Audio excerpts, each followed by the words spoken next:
Alright guys, C plus plus की इस playlist में हम लोगों ने काफ़ी चीज़ें देखी। इस कोर्स में हमने वीडियो नंबर 46 में देखा था कि किस तरह से हम लोग कंस्ट्रक्टर का इस्तेमाल कर सकते हैं। ठीक है, मैं यहाँ पर करूँगा क्या, एक वीडियो नंबर 48 बनाऊँगा, इनफैक्ट फाइल नंबर 48। तो मैं यहाँ पर 48.cpp बना लेता हूँ और 48.cpp के अंदर हम लोग करेंगे क्या कि सबसे पहले तो बॉयलर प्लेट कोड लगा ही देते हैं, लेकिन यहाँ पर मैं आप लोगों को वो बातें प्रैक्टिकली करके दिखाऊंगा जिसकी थ्योरी हमने पढ़ी थी पिछले वीडियो में। तो पिछले वीडियो में मैंने आप लोगों को सॉल्यूशन दिया था एक्सरसाइज का, उससे पहले मैंने आप लोगों को थोड़ी सी ज़्यादा थ्योरी बता दी थी, लेकिन वो थोड़ी सी ज़्यादा थ्योरी को हज़म करने के लिए ये हाजमोला की बहुत ज़्यादा ज़रूरत है। तो ये वीडियो उस वीडियो की हाजमोला होने वाली है। हाजमोला का मतलब कि वो थ्योरी जो दी थी अगर आपको हज़म नहीं हुई तो ये वीडियो देखने के बाद वो जो वीडियो है वो आप लोगों को हज़म हो जाएगी और अंडरस्टैंडिंग काफ़ी बढ़ जाएगी। तो वीडियो का स्टार्ट करने से पहले मैं थोड़ी सी एक दो बातें करना चाहता हूँ। ठीक है, तो सबसे पहले तो एक कमेंट डाल देता हूँ, मैं कमेंट डाल देता हूँ यहाँ पर इस तरह से, इसके अंदर करूँगा बातें, क्योंकि अगर मैं बातों को अपने प्रोग्राम के बीच में लिखूंगा तो कंपाइलेशन एरर आएगा और ये इंटेलिजेंस भी इसका जो है पगला सा जाता है, कहता है यार क्या लिखना चाहते हो। जैसे कि अगर मैं कुछ लिखता हूँ यहाँ पर तो ये मुझे अजीब अजीब चीज़ें यहाँ पर सजेस्ट करने लगता है, तो मैं यहाँ पर इसको हटा के यहाँ पर लिखता हूँ। तो देखो मैंने क्या बोला था, मैंने ऑर्डर ऑफ एग्जीक्यूशन की बात करी थी, किसके, कंस्ट्रक्टर के। अगर मान लो यहाँ पर कुछ इस तरह से मैं इनहेरिट कर रहा हूँ, मैं कह रहा हूँ कि भाई क्लास बी बना लो, पब्लिकली इनहेरिट कर लो ए से। ठीक है, मैंने ऐसी बात करी, ठीक है, एकदम सही सिंटैक्स है। अगर मैं कहूँ ए और बी दोनों में कंस्ट्रक्टर है, ए में भी कंस्ट्रक्टर है, बी में भी कंस्ट्रक्टर है, तो अगर आप लोगों ने वो वीडियो अच्छी तरह से देखी होगी जिसमें मैंने आप लोगों को कंस्ट्रक्टर बताया था कि किस तरह इनहेरिटेंस में क्या ऑर्डर ऑफ एग्जीक्यूशन होता है, तो आप ऑर्डर ऑफ एग्जीक्यूशन बता पाओगे। ए का पहले कॉल होगा या बी का पहले कॉल होगा, मुझे नीचे कमेंट सेक्शन में प्लीज़ लिख कर बताओ। आप लोग भी थोड़ा सा इंटरैक्ट करो, अच्छा लगेगा काफ़ी मुझे नीचे इस वीडियो को पॉज करके मैं चाहता हूँ आप नीचे कॉमेंट मारो कि भाई क्या चीज़ पहले रन होगी। तो मैं इसका यहाँ पर केस 1 लिख देता हूँ इसको मैं। तो केस 1 में बताओ क्या ऑर्डर ऑफ एग्जीक्यूशन होगा, बताओ, आप नीचे कमेंट करके बताओ। आई होप कि आप लोगों ने इसको जो है नीचे कमेंट करके बताया होगा और आप लोगों ने इसको बिल्कुल सही बताया होगा। तो ऑर्डर क्या है, पहले ए देन बी, ये ऑर्डर ऑफ एग्जीक्यूशन है कंस्ट्रक्टर का। ठीक है, तो यहाँ पर मैं लिख भी देता हूँ order of execution of constructor, ये है। ठीक है, पहले ए का होगा फिर बी का होगा। चलो बढ़िया।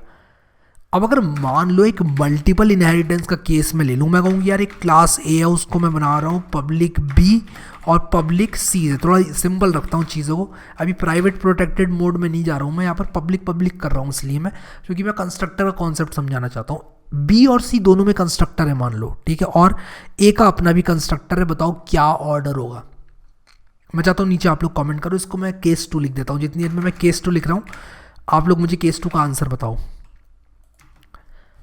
तो आई होप कि आप लोगों ने नीचे कमेंट किया होगा। तो इसका आंसर है, यहाँ पर लिख देता हूँ order of execution of constructor. यहाँ पर सबसे पहले किसका होगा, सबसे पहले तो बेस क्लास का होता है, ये हमने देखा था। अच्छा यहाँ पर ये क्यों हुआ था मैंने इसके बारे में बताया नहीं, इनफैक्ट उस थ्योरी वाले वीडियो में बताया था, बट यहाँ पर भी आप लोगों को थोड़ा प्रकाश डाल के इसमें दे देता हूँ। सबसे पहले क्या होता है कि जो आपकी बेस क्लास है उसका कंस्ट्रक्टर रन होता है, इसलिए यहाँ पर ए पहले रन हुआ, यानी कि जो ए का कंस्ट्रक्टर था वो पहले रन हुआ, उसके बाद बी का जो था कंस्ट्रक्टर वो रन होगा। लेकिन यहाँ पर क्या होगा, यहाँ पर तो दो बेस क्लास हैं, यहाँ पर कैसे लगाओगे अनुमान, बी का पहले होगा सी का बाद में होगा, क्योंकि बी पहले लिखा हुआ है। यहाँ पे देखो बी पहले आ रहा है और उसके बाद सी आ रहा है, तो यहाँ पर सबसे पहले तो बी हो जाएगा, ठीक है, देन सी हो जाएगा और बचा फिर ए, तो यार वो हो जाएगा, ठीक है। लेकिन मैंने एक स्पेशल केस बताया था और अगले वाले केस का जो आंसर बताएगा उसको एक चॉकलेट मिलेगी। चॉकलेट तो नहीं दे पाऊंगा, एक दिल ज़रूर दे दूंगा कमेंट सेक्शन में, तो बताना। और अगर आपने बता दिया इसका आंसर तो समझ लो आपने मेरी वीडियो सही से देख ली थी और मेरी उस वीडियो को बनाने का जो मकसद था वो पूरा हो गया, ठीक है। आप लोग एक अर्ली लर्नर हो, ठीक है, अगर आपने इस क्वेश्चन का जवाब दिया तो। पब्लिक बी और वर्चुअल पब्लिक, देखो ये सवाल केस 2 नहीं है, ये केस 2 नहीं है, ऊपर से नीचे यहाँ पर एज इट इज टाप मत देना इसको, थोड़ा देखो यहाँ पर यहाँ पर मैंने फंसाया है आप लोगों को पब्लिक और वर्चुअल एक साथ लगाकर। यहाँ मैंने फंसाया है आप लोगों को, गलत आंसर देने पे मजबूर कर सकता है एग्जामिनर आप लोगों को, चाहे एग्जामिनर हो या इंटरव्यूअर हो, जो भी हो, और आप लोगों को चलता कर देगा, आउट कर देगा, आपका विकेट ले लेगा। और आप चाहते हो कि आपका विकेट ना लिया जाए तो आपको सही जवाब देना पड़ेगा। तो मुझे बताओ नीचे कॉमेंट सेक्शन में लिख के कि इस केस में क्या ऑर्डर होगा एग्जीक्यूशन का। पॉज करके वीडियो को नीचे कॉमेंट में बताओ। सो आई होप कि आप लोगों ने इसको करेक्ट बता दिया होगा। मैं यहाँ पर लिख देता हूँ order of execution of constructor. ठीक है, क्या होगा ऑर्डर ऑफ एग्जीक्यूशन? देखो यहाँ पर ये दोनों का तो पहले होगा क्योंकि ये बेस क्लासें हैं। अब आपको इस बात का लालच आएगा, आप टेम्प्ट हो जाओगे, कहोगे बी लिख दूं पहले मैं, लेकिन मैंने बताया था स्पेशल केस होता है, वर्चुअल को ज़्यादा प्रेफरेंस दी जाती है, पहले रन कराया जाता है। तो सबसे पहले सी का रन हो जाएगा, ठीक है, देन बी रन होगा और उसके बाद सबसे एंड में ए रन होता है। तो ये ऑर्डर होगा। तो ये चीज़ जो है बहुत इंपॉर्टेंट है, बहुत ज़्यादा इंपॉर्टेंट। ये ऑर्डर ऑफ एग्जीक्यूशन के बहुत क्वेश्चन आते हैं और एग्जैक्टली यहाँ पर यही चीज़ लगती है इसमें, जो जितना कॉन्सेप्ट बताया है, कोई नई चीज़ नहीं आने वाली ऊपर से, कोई ऊपर से टपक के तारे ज़मीन पर होने वाला नहीं है। वही चीज़ है जो मैंने बताई वीडियो में थ्योरी वाले, बस ये है कि वो पॉइंट थोड़े ज़्यादा थे एक ही वीडियो में। अगर आप उस वीडियो को देख के कागज़ पे लिख भी लो सारे पॉइंट तो बहुत यूज़फुल होगा। ठीक है, तो यहाँ पर मैंने 3 यूज़ केस मेरे दिमाग में आए, मैंने आप लोगों को वो करवा दिए। ठीक है, चलो अब एक प्रोग्राम बना लेते हैं, प्रोग्राम से और क्लियर हो जाएगा। ठीक है, तो बहुत ही सिंपल सा प्रोग्राम लिखूंगा, बेस क्लास और डिराइव क्लास बनाऊंगा। तो सबसे पहले मैं बेस क्लास बनाता हूँ। ठीक है, बेस क्लास के अंदर मैं क्या करूँगा, एक इन डेटा बना दूंगा, एक डेटा एलिमेंट बना दूंगा। फिर मैं यहाँ पर लिख दूंगा पब्लिक। ठीक है, और उसके बाद मैं यहाँ पर क्या करूँगा, कंस्ट्रक्टर बना दूंगा। मैं यहाँ पर लिख दूंगा इंट आई, और उसके बाद मैं यहाँ पर क्या करूँगा, मैं लिख दूंगा डेटा को इक्वल कर दो आई के। ठीक है, और मैं यहाँ पर लिख दूंगा क्या, बेस क्लास कंस्ट्रक्टर कॉल्ड, ताकि मुझे पता चल जाएगी यार बेस क्लास का कंस्ट्रक्टर कॉल हुआ है। नहीं तो अगर मैं कुछ सी आउट ही नहीं कराऊँ, कुछ प्रिंट ही नहीं कराऊँ, तो पता ही नहीं चलेगा क्या हुआ है रन, क्या नहीं हुआ है रन। तो मैं यहाँ पर एक एंडल लगा देता हूँ, एक एंडल लगा दिया मैंने यहाँ पर। अब यहाँ पर डेटा इज इक्वल टू आई है, सी आउट मैंने ये कर दिया है, मेरा कंस्ट्रक्टर हो गया कंप्लीट। सेमीकोलन नहीं लगाया मैंने यहाँ पर। ठीक है, ये लगा लिया करो, यहाँ पर जो है फंस जाते हैं लोग बहुत सारे, तो सेमीकोलन लगा लेते हैं भाई क्लास में, मैंने बताया कई बार। चलो यहाँ पर हमने बेस क्लास का कंस्ट्रक्टर बना दिया। अब मैं एक और फंक्शन बना लेता हूँ, यहाँ पर मैं लिखता हूँ यहाँ पर प्रिंट डेटा। ठीक है, प्रिंट डेटा फंक्शन बना लेता हूँ और मैं यहाँ पर लिखूँगा वॉइड प्रिंट डेटा, इसको यहीं पर कर देता हूँ डिफाइन। ठीक है, सिंपली मैं यहाँ पर लिख दूंगा सी आउट और यहाँ पर लिख दूंगा दी वैल्यू ऑफ डेटा इज, और यहाँ पर डेटा सिंपल। एंडल ज़रूर लगा लेना आप लोग। एंडल लगाने से क्या होता है, इसकी त्वचा निखर जाती है प्रोग्राम की। क्या होता है, प्रोग्राम की त्वचा निखर जाती है, खूबसूरत दिखता है प्रोग्राम फिर। ठीक है, तो यहाँ पर प्रोग्राम के फेयर एंड लवली लग जाती है जब आप एंडल लगाते हो तो। ठीक है, और नहीं लगाओगे तब भी चलेगा प्रोग्राम, लेकिन ये है कि खूबसूरत नहीं दिखेगा, बस इतना डिफरेंस होता है। कंट्रोल एस कर दो, सेव कर दो इसको। बेस क्लास तैयार है एकदम गर्मा गर्म। अब डिराइव क्लास और बना लेते हैं। ठीक है, और डिराइव क्लास को मैं क्या करूँगा, डिराइव करूँगा। तो यहाँ पर मैंने एक बेस बनाई है, और अगर मैं बेस 1 बेस 2 बनाऊँ तो मैं इस कॉन्सेप्ट को थोड़ा अच्छे से इलस्ट्रेट कर पाऊँगा। तो मैं डिराइव बाद में बनाऊँगा, पहले बेस 2 बना लेता हूँ। तो मैं कहूँगा, तो मैं इसको भी डेटा 1 डेटा 2 ही कहता हूँ, फिर बेस 1 बेस 2 मैं क्यों कह रहा हूँ उसको, डेटा 1 डेटा 2 कहता हूँ। अरे कहने को कुछ भी कह सकते हो यार, कोई ऐसी बात नहीं है कि ये नाम मैंने रख दिए। अगर तो base class base 1 class constructor कर देता हूँ उसको। ठीक है, तो यहाँ पर मैंने नंबर डाल दिए, बेस 1 है मेरा ये, और ये मेरा डेटा 1 है। सेव कर लो इसको। अब जो मेरा बेस 2 होने वाला है उसको भी मैं बिल्कुल ऐसे ही बनाने वाला हूँ, सेम टू सेम। तो कॉपी कर लेता हूँ, फिर इतना क्यों लिखूँ मैं, बस ये है कि इसमें थोड़ा बेस 1 जहाँ 1 था वहाँ मुझे 2 कर देना है, ख़त्म बात। तो यहाँ पर 2 कर देता हूँ। कहीं मिस हो जाए तो मुझे बता देना यार। ठीक है, मिस तो नहीं किया ना कहीं मैंने 1 का 2 करने में, नहीं किया, कर तो दिया यार, कुछ भी बोलते हो। हाँ, गलत करवा रहे प्रोग्राम मेरा, अभी गलत हो जाता प्रोग्राम। चलो ठीक है, यहाँ पर इंडेंट दे देते हैं एक, यहाँ पर सेमीकोलन लगा लेना। ठीक है, अब देखो बेस 1 तैयार गर्मा गर्म, बेस 2 तैयार गर्मा गर्म। ठीक है, बेस 1 भी हो गई, बेस 2 भी हो गई, सब कुछ एकदम रेडी है। मुझे पता नहीं क्यों ब्रैकेट यहाँ पर पसंद लगता है, ये करली ब्रैकेट जो है यहाँ पर ऊपर ही पसंद आता है मुझे, नीचे नहीं आता, पता नहीं क्यों। आपको कौन सा तरीका अच्छा लगता है? वैसे दोनों ही एक्सेप्टेबल हैं, कई लोग ये यूज़ करते हैं, कई लोग ये यूज़ करते हैं, दोनों में से कोई भी किसी से भी इतना सा भी बेहतर नहीं है। मुझे ये अच्छा लगता है, मैं ये यूज़ कर लेता हूँ, कभी कभी वैसे भी कर लेता हूँ, मूड की बात होती है मेरे। संडे वनडे को मूड अच्छा है तो मैं नीचे भी गिरा लेता हूँ उसको, ब्रैकेट को, ठीक है। बस ये इससे ना लाइनें बढ़ जाती हैं कोड की अननेसेसरी, इसलिए मैं नहीं कराता हूँ नीचे ब्रैकेट, ये जो करली ब्रेस है मेरा। चलो हैविंग सेड दैट, काम की बात पे आ जाते हैं जल्दी से। बेस 1 बनाया, बेस 2 बनाया। अब मैं यहाँ पर क्या करूँगा, बेस 1 बेस 2 बनाने के बाद मैं यहाँ पर एक डिराइव क्लास बना लूँगा। तो मैंने एक डिराइव क्लास बनाई, चीज़ों को सिंपल रखूँगा, बेस 1 और पब्लिक बेस 2।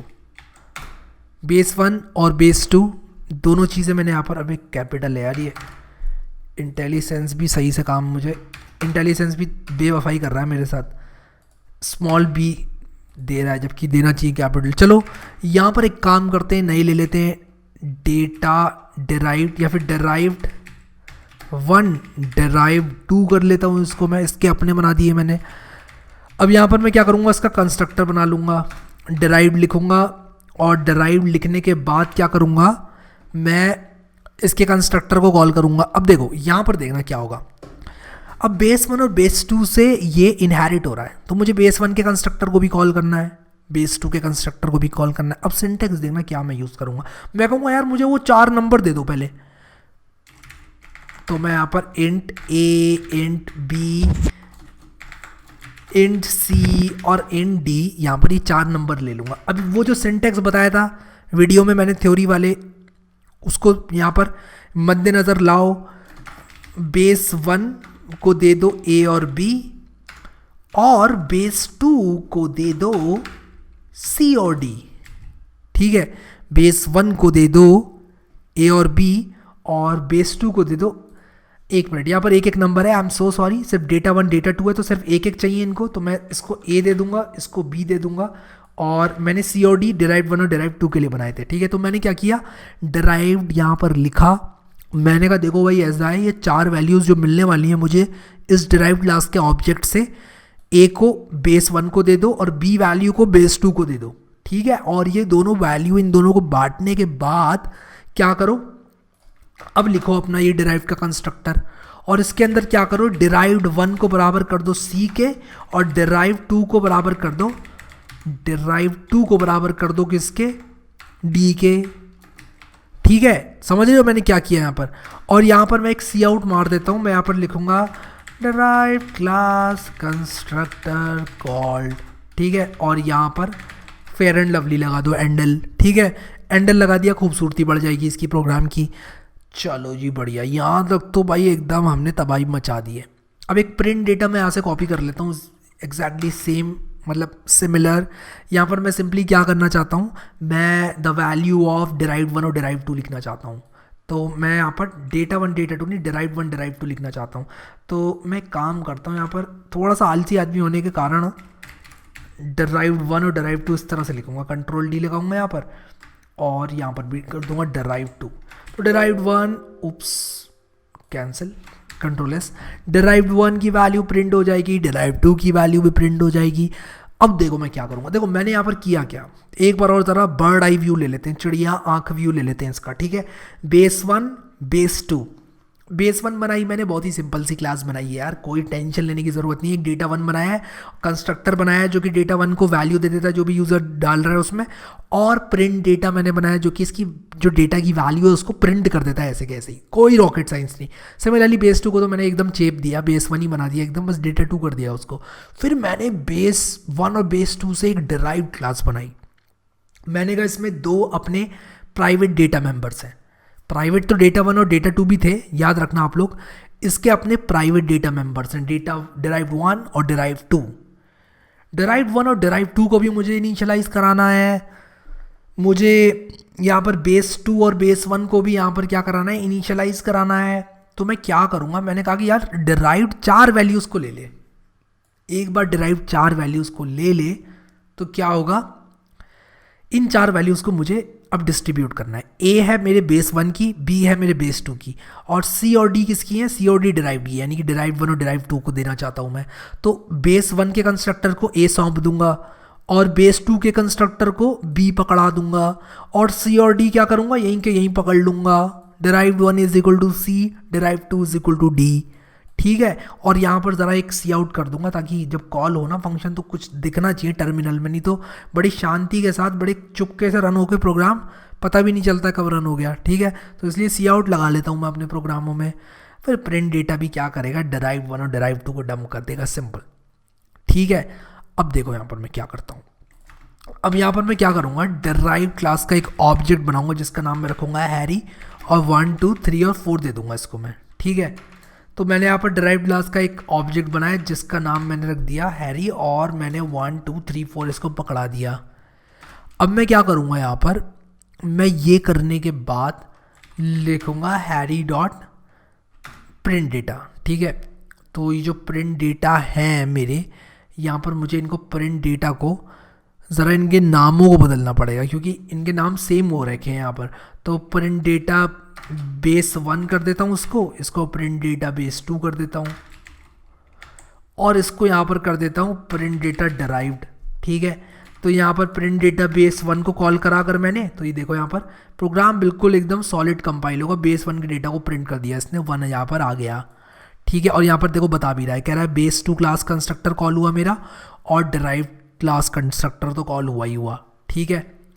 तो जब आपने ये चारों के चारों वैल्यूज़ पास करे तो क्या क्या कॉल होगा? यहाँ पर देखो, बेस 1 का कंस्ट्रक्टर, बेस 2 का कंस्ट्रक्टर, डिराइव्ड क्लास का कंस्ट्रक्टर, सब कॉल होंगे एक साथ। एक बार और रन करके दिखाता हूँ ये प्रोग्राम। उप्स, मैंने सेलेक्ट करके एक्चुअली रन कर दिया, तो इसको इग्नोर करो। अब यहाँ पर बेस 1 क्लास कंस्ट्रक्टर कॉल हुआ, बेस 2 क्लास कंस्ट्रक्टर कॉल हुआ। ऑर्डर देखो ज़रा, ऑर्डर देखो यहाँ पर, देखो अगर हम ऑर्डर यहाँ पर कैलकुलेट करें तो बेस 1 यहाँ पहले था, बेस 2 बाद में था, इसलिए बेस 1 पहले आया, बेस 2 बाद में आया। अगर मैं बेस 2 को पहले ऐसे कर दूं यहाँ पर, ठीक है, और बेस 1 को यहाँ पर कर दूं, तब आप लोग अब मुझे बताओ कि क्या होगा। ये मैं आप लोगों से जानना चाहता हूँ, क्या होगा। चलो आप लोग मुझे बताओ क्या होगा, मैं आप लोगों से जानना चाहता हूँ। कमेंट में बताओ कि अगर मैं रन करूँगा तो क्या पहले आएगा? बेस 1 आएगा, बेस 2 आएगा, सेम रहेगा आउटपुट या चेंज हो जाएगा? बेस 2 ऊपर आएगा या नहीं आएगा? मैं वेट कर रहा हूँ आपके यहाँ पर कमेंट का। और यहाँ पर इसका नाम रख देते हैं, मतलब कमेंट आप करोगे केस 4 कर देते हैं। यहाँ पर मैं केस 4 यहाँ पर मैं आप लोगों से पूछ रहा हूँ। आई होप कि आप लोगों ने इसको पकड़ लिया होगा। कोई ऑर्डर चेंज नहीं होगा क्योंकि हमने ये चेंज नहीं किया है। यहाँ पर ये चेंज करने से ऑर्डर चेंज नहीं होगा। तो इसको रन करके दिखाता हूँ, और ऑर्डर देखो रिटेन्ड है, बेस 1 बेस 2 यहाँ भी था, बेस 1 बेस 2 यहाँ भी है। तो ये ऑर्डर जो है मैटर नहीं करेगा, ठीक है। लेकिन अगर मैंने यहाँ पर 1 कर दिया और यहाँ पर 2 कर दिया, तब ऑर्डर चेंज हो जाएगा। देख लो आप लोग करके, बेस 2 पहले आ गया, बेस 1 बाद में आ गया। तो थ्योरी जो मैंने बताई वो लागू होती है यहाँ पर भी। आप लोग उसको जो है बड़े ध्यान से कहीं पे जॉट डाउन कर लेना। अब यहाँ पर अगर मैं प्रिंट डेटा बेस 2 कर दूँ, यानी कि बेस 2 के डेटा को प्रिंट कर दूँ और इसको सेव करके रन करूँ, तो देखो पहले 1 प्रिंट हो गया मेरा, फिर 2 प्रिंट हो गया, डेटा 1 प्रिंट हो गया पहले, फिर डेटा 2 प्रिंट हो गया। सिमिलरली अगर मैं यहाँ पर डिराइव्ड वाला प्रिंट कर दूँ तो 3 और 4 भी प्रिंट हो जाएंगे। तो नो रॉकेट साइंस देयर, ठीक है। तो वैल्यू ऑफ डेटा 1 डेटा 2 की 2, डिराइव्ड 1 की 3, डिराइव्ड 2 की 4। तो ये था हमारा प्रोग्राम डेमोन्स्ट्रेटिंग क्या, हमने डेमोन्स्ट्रेट यहाँ पर क्या किया, कंस्ट्रक्टर का इस्तेमाल इनहेरिटेंस में। कंस्ट्रक्टर का इस्तेमाल कहाँ पर? इनहेरिटेंस में। तो मैं चाहता हूँ कि इस प्रोग्राम के वेरिएंट्स को बनाओ, थोड़ा सा खिलवाड़ करो इस प्रोग्राम के साथ, चीज़ों को आगे पीछे ऊपर नीचे लगा कर देखो क्या मिलता है। ज़्यादा से ज़्यादा एरर मिलेगा, सीखने को मिलेगा। तो जैसे मैंने बनवाया है एग्जैक्टली बना दो आप प्रोग्राम। वो तो ज़रूरी है एक बार बना लेना वैसे भी, बट एक बार अगर आप लोग बनाने के साथ साथ अगर आप लोग थोड़े चेंजेस करके देखो और अपने आप से सवाल पूछो क्या होना चाहिए, और फिर रन करो प्रोग्राम को और देखो जो थ्योरी मैंने बताई है वो लागू हो रही है, उसको रियलाइज़ करो। That is really very important. वो चीज़ बहुत इंपॉर्टेंट है, तो वो आपको करना है। और यहाँ पर आई होप कि चीज़ें एकदम क्लियर हो गई होंगी अब तक। तो यहाँ पर जो हमारे पास ऑब्जेक्ट ओरिएंटेड प्रोग्रामिंग है काफ़ी आगे तक आ चुकी है, और मेरे हिसाब से अब ऑब्जेक्ट ओरिएंटेड प्रोग्रामिंग में अगर आपने ये सीरीज़ देखी है पूरी, मुझे नहीं लगता आपको प्रॉब्लम होने वाली है। क्योंकि मैंने इन डेप्थ कवर कर दिया ऑब्जेक्ट ओरिएंटेड प्रोग्रामिंग, एक एक चीज़ मैंने आप लोगों को बता दी और काफ़ी प्रोग्राम्स हमने बना लिए हैं अभी तक। तो अब कोई भी सवाल आता है आपके सामने, कोई भी थ्योरी का सवाल या फिर आउटपुट का सवाल, या कोई कह दे आपसे कि ये कैसे करोगे, तो सब कुछ हमने यहाँ पर जो है एकदम क्लियर कर लिया है, सब कुछ हमने पढ़ लिया है और एक एक चीज़ यहाँ पर अब आप लोगों को जो है आ गई होगी। एक्सरसाइजेस भी कर ली हम लोगों ने, अलग अलग तरह की इनहेरिटेंस कोड कर ली, एम्बिग्विटी रिजॉल्व कर ली, वर्चुअल बेस क्लास देख ली, बहुत कुछ देख लिया आपने, कंस्ट्रक्टर देख लिए किस तरह बनते हैं। अगर आप यहाँ तक आ गए तो कॉन्ग्रेचुलेशंस, आपने काफ़ी कुछ सीख लिया C++ के अंदर। और मेरे हिसाब से इतनी C++ जिसने सीख ली, ये जो पॉइंट है यहाँ पर मैं एक झंडा लगा रहा हूँ इस कोर्स में, इस पॉइंट पर। जिसने सीख लिया यहाँ तक C++, उसके लिए यहाँ से आगे का सफ़र जो है वो बहुत आसान होने वाला है, बहुत ज़्यादा ईजी होने वाला है। हैविंग सेड दैट, मैं चाहता हूँ ये कोर्स आप लोग एक्सेस करो, प्लेलिस्ट इसकी पकड़ लो, आप लोग बुकमार्क कर लो यहाँ क्लिक करके और यहाँ क्लिक करके सेव कर लो। अभी के लिए इस वीडियो में इतना ही गाइस। आप लोगों को सारा सोर्स कोड मिल जाएगा, मैं आपको सब दे दूंगा। इनिशियली मैं कुछ टाइम के लिए सोर्स कोड नहीं देता हूँ, क्योंकि मैं इंकरेज करता हूँ कि आप लोग खुद टाइप करो, और फिर उसके बाद थोड़े टाइम के बाद मैं अपलोड कर देता हूँ। तो इमीडिएटली वीडियो पब्लिश होते ही आप लोग एक्सपेक्ट मत करो source code, that's not a good habit. मैं चाहता हूँ वीडियो देख के टाइप करो, सारा सोर्स कोड वीडियो में होता है, लेकिन थोड़ा टाइम बीतने के बाद मैं डाल ही देता हूँ सोर्स कोड। तो सोर्स कोड आपका अपना है यार, ये सोर्स कोड आपको मिल जाएगा, आप ही के लिए लिखा है मैंने, ठीक है? तो उसकी टेंशन बिल्कुल भी मत लेना। अगर आप लोगों ने वीडियो लाइक नहीं किया तो काइंडली मुझे एक लाइक ज़रूर दे दिया करें।